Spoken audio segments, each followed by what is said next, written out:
So in text 44,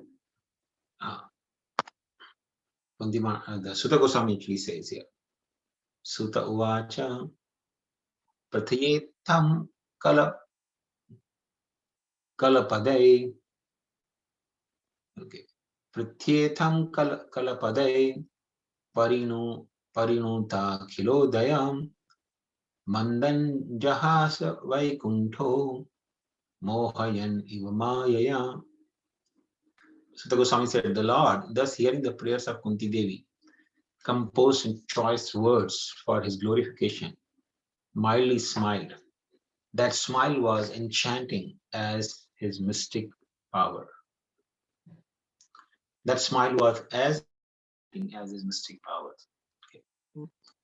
So, Krishna is acknowledging the prayers, beautiful prayers offered by Kunti Devi with a smile.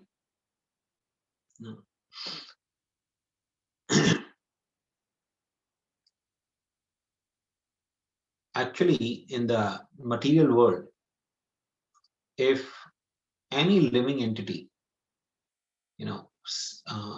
offers prayers to Krishna or engages in any form of devotional service, that is very pleasing to the Supreme Lord. And it's not just pleases the Supreme Lord, but it pleases all the living entities. So, if somebody knowingly or unknowingly performs devotional service to Krishna, Krishna actually smiles. So even if a neophyte devotee, who has no understanding of Kunti Mahani, the Mahabhagavati, she's an eternal associate of the Lord. But even if a new, Kanishta Vaishnava, or a person who's actually just new, who started practicing Krishna consciousness just now onwards, when a person is taking to the process of Krishna consciousness, Krishna is actually smiling. Krishna smiles that, okay, here the person, who has at least started.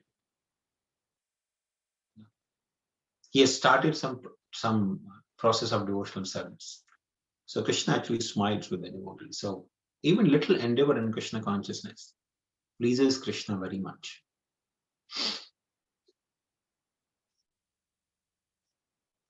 Text 45.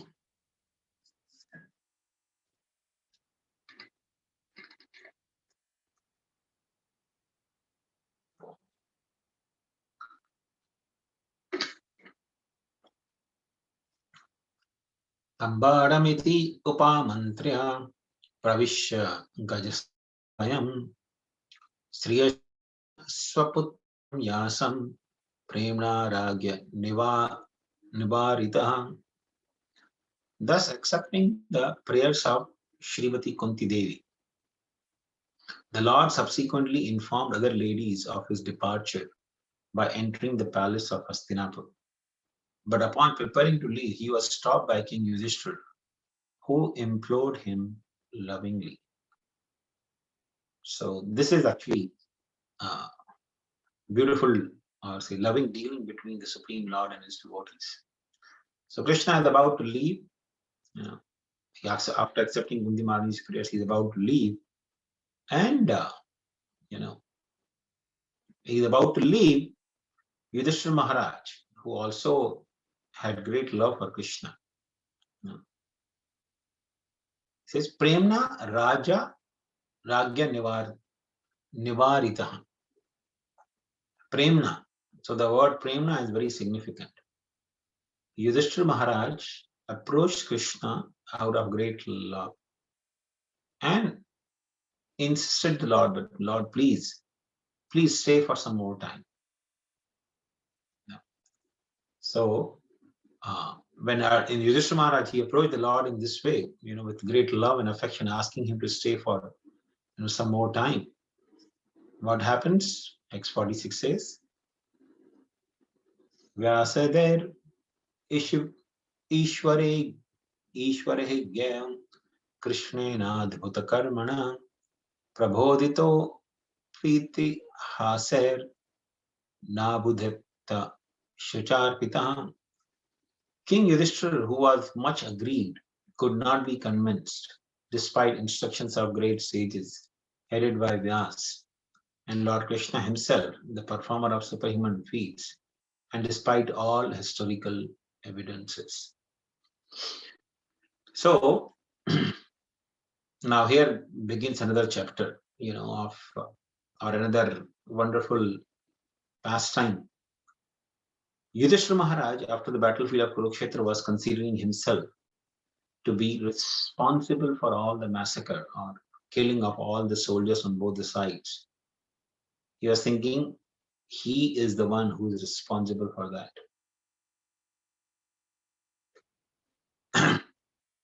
And although Vyasdev, who is actually the incarnation of the Lord, tried to explain or instruct Yudhishthira Maharaj could not be convinced. Not that Yudhishthira Maharaj had no faith in Vyasdev's instructions, but he couldn't be convinced that he was not responsible for all the massacre. And then Krishna himself, tried to pacify Yudhishthira Maharaj. Now one may think, how is it that Krishna is pacifying Yudhishthira Maharaj and Yudhishthira Maharaj is not being able to be pacified by Krishna, who is Supreme Lord? That means Krishna is powerless. He doesn't have sufficient power to pacify Yudhishthira Maharaj. That's not the case. As it will be evident that Krishna had some plan in the mind. So, although he was externally instructing Yudhishthira Maharaj, but from within, as Paramatma to Yudhishthira Maharaj, he was not allowing Yudhishthira Maharaj to be convinced of any of the arguments from anyone. Because Krishna wanted to glorify his devotee, Bhishmadev, who was laying that time on the bed of arrows in Kurukshetra. Although the battle was over, he was still laying there. So, Krishna wanted to glorify Bhishmadev, and he wanted to take Yudhishthira Maharaj and all the Pandavas and everyone else in the family to the place where Yudhishthira Maharaj was laying on the bed of arrows. Because Krishna wanted that Yudhishthira Maharaj should hear instructions, and the whole world should hear instructions from Bhishmadev. So in this way, even though Krishna tried to convince Yudhishthira Maharaj, all the scriptural evidences were given to Yudhishthira Maharaj, but Yudhishthira Maharaj could not be convinced. We go to text 47. Aharaja dharma sutash chintayan sridam vadham prakrite tatmana vipra sneha moha vasham gatah. King Yudhishthira, son of Dharma, overwhelmed by the death of his friends, was aggrieved just like a common materialistic man. O sages, thus deluded by affection, he began to speak. So, Yudhishthira Maharaj is referred here as Dharma Sutta. Aha Raja Dharma Sutta. Dharma Sutta means the son of Dharma. That means Yudhishthira Maharaj could not perform any adharma or sinful activities. Dharma means everything according to scriptures, and adharma means sinful reactions. Or adharma means any activity that causes sinful reactions. No. So, Yudhishthira Maharaj, being the Dharma Sutta, the son of Dharma, could not commit any sinful activities. No. But this is nothing but the passing of the Lord, that Yudhishthira Maharaj is bewildered so that Bhishmadev could actually protect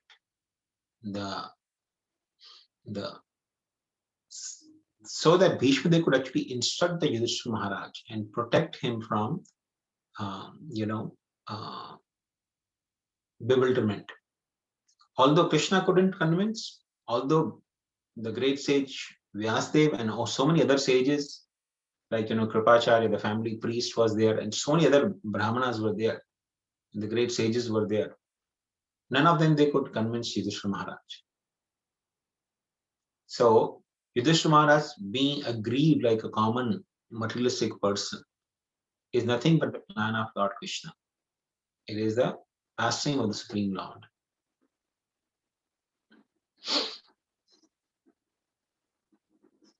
So what did Yudhishthira Maharaj speak? Aho me pashyata jnanam hridayruddham duratmanam prakarsaiva dehasya bhavyo me akshanirhata. King Yudhishthira said, "Oh my Lord, I am the most sinful man. Just see my heart, which is full of ignorance. This body, which is ultimately meant for others, has killed many, many phalanxes of men." So a phalanx or akshani is defined in Mahabharata actually. And Prabhupada gives that definition. There are 1,09,650 soldiers, foot soldiers, and the soldiers who walk on the foot and fight the battle. And then there are 65,000 chariots, 65,000 cavalry, 21,870 elephants, 21,870 chariots. So same number of chariots and elephants. And, in this way, all these combined together is called one Akshani divisions.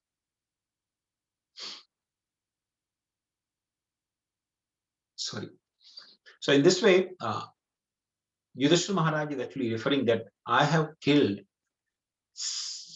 Why saying I have killed? It's not that Yudhishthira Maharaj killed his own army, no.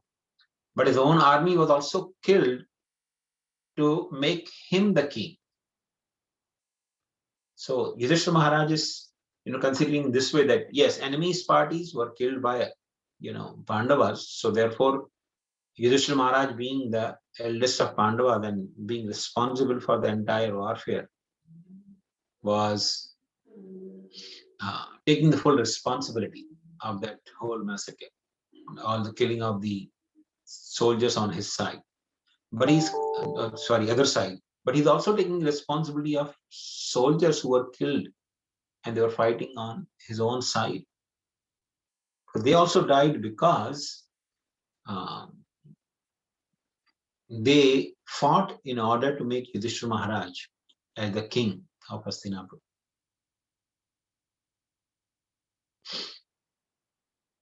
So in this way, Yudhishthira Maharaj is considering himself to be the cause of all these military divisions which were destroyed. Baladvijas Suhan Mitra Pitra Bhratir Guru Druhum Namesan Nirayan Moksho Hiapi Varsha Yutayutaham. I have killed many boys, brahmanas, well-wishers, friends, parents, preceptors, and brothers. Though I live millions of years, I will not be relieved from the hell that awaits me for all these sins. So Yudhishthira Maharaj actually kinds of relationships that were killed on this battlefield. So he says, I have killed many boys. So boys means like Abhimanyu, he was a boy. He died also for the sake of Yudhishthira Maharaj. Many brahmanas, brahmanas like Dronacharya, he was killed on the battlefield of Kurukshetra. Well-wishers, so, the well-wishers were like Shalya, the king of, southern India, who was brother of Madri and maternal uncle of Nakul and Sahadev. So he was well-wisher, but he was obliged to fight on the side of Duryodhana. But he wished well for Yudhishthira Maharaj. But he was also killed by Arjun. Arjun, I think he was killed by Nakul Sahadev. I don't remember. So he was also killed. The friends, the friends, on the either side, the Arjun had many friends who also died on the battlefield of Kurukshetra. parents. Bhurisha was like his father, the kind of brother of Pandu. Preceptors, the teachers, and brothers. All the Kaurava, they were the brothers of Yudhishthira Maharaj. So he's remembering that all these relationships, they have been killed simply to coronate him, simply to make him as the king. So in this way, Yudhishthira Maharaj is actually remembering all the different kinds of living entities or different kinds of relationships that were killed on the battlefield of Kurukshetra. Text 50. नैनोराज्य प्रजा भर्तुर धर्म युद्धे वधो विषाम इतीन्मेन तु बोधाय kalpate shasanam vachah. There is no sin for a king who kills for the right cause, who is engaged in maintaining his citizens. But this injunction is not applicable to me. So, of course, here Yudhishthira Maharaj, out of his humility, is thinking that, somebody may argue that, no, the king is not responsible or he's not considered sinful for killing all the people, for conducting a battle on the grounds of dharma.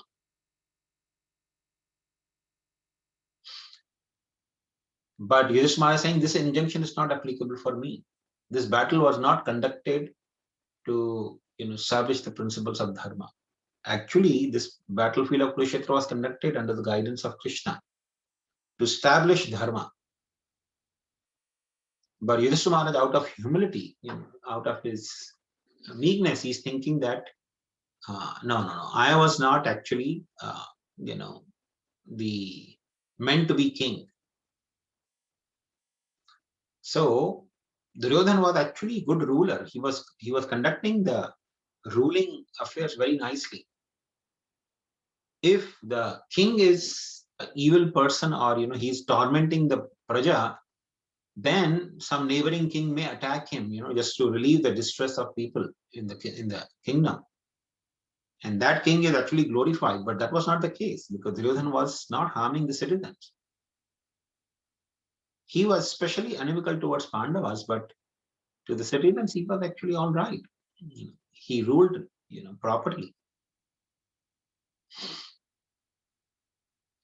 So, therefore, Yudhishthira Maharaj is thinking in that way that this injunction is not applicable to me, that a king can kill for the right cause, because I did not kill for the right cause.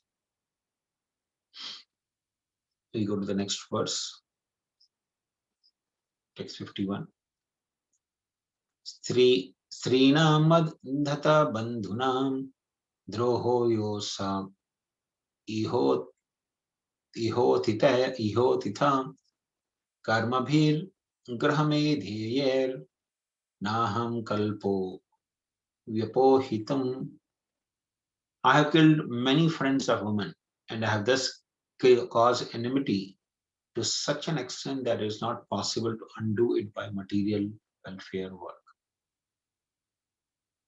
So, in this verse, Strina Mad Dhatta Bandhuna. So,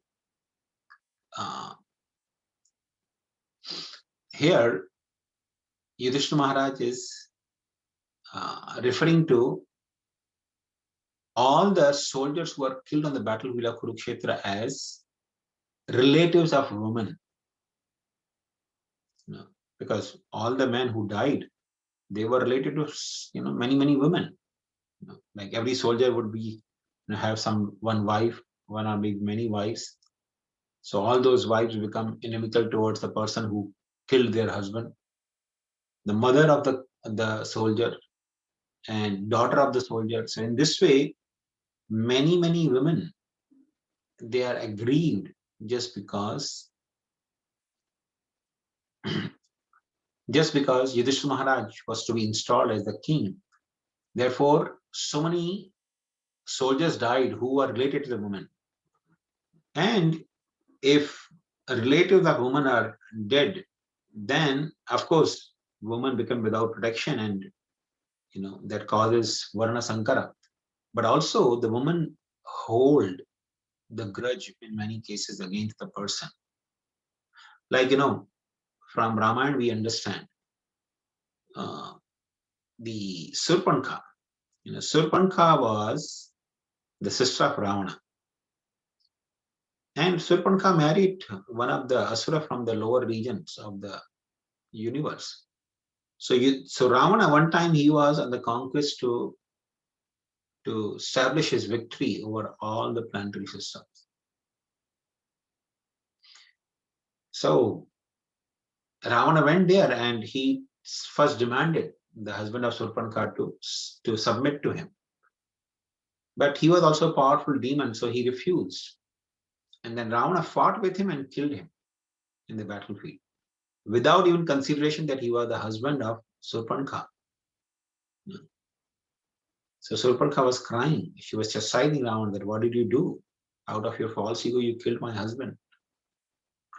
And Ravana, in order to pacify, he told her, don't worry. You can marry anyone you want, because in the Vedic culture, generally a woman would not think of again marrying. But Ravana, because his sister was from the demon family, Ravana told her, you can marry with whomever you like, and I will protect you and support you. But Surpanka, she could not forget this behavior of Ravana. And in the heart, she was always wishing that she should, plot some ways or means by which Ravana should be destroyed. So when she went to Janasthan, in Dandakar in the forest, and her nose and ears were cut off by Lakshman, then she got a plan to destroy Ravana. She actually went to Ravana and told him that when Shakardushan were also killed, she understood that Ram Lakshman are very powerful.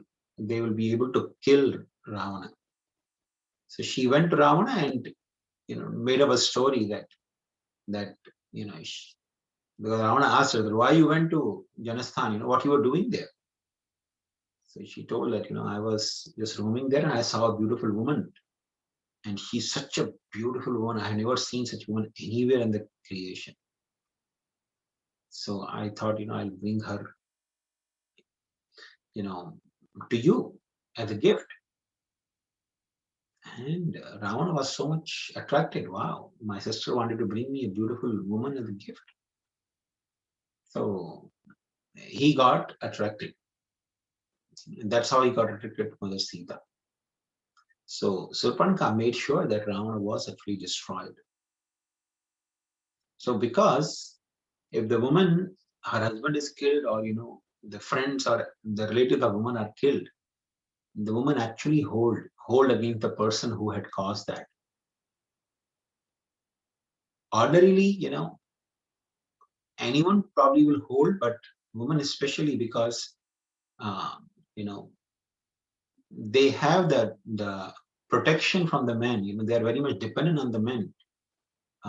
So when their husbands or their brothers or fathers are killed, they definitely become very angry. So Yudhishthira Maharaj is afraid of that also, that I have created enmity with so many women because I have killed their relatives. So any amount of welfare work, giving them wealth, or pacifying women by giving them a lot of property, will not do much good.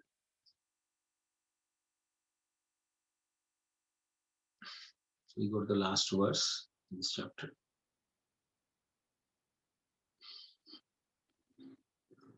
Yatha pankena pankhamba suraya sva surakritam bhutahatyam tathaivakam na yagyer marusham bharati. It is not possible to filter muddy water through mud, or purify a wine-stained pot.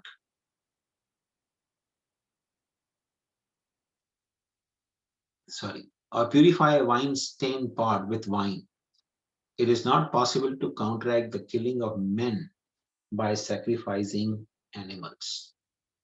So Yudhishthira Maharaj is concluding here with the contemplation that somebody may say that, okay, you perform Rajsuya Yajna, the sages must have told him that you perform Raj Yoga, you will become free from all the sins.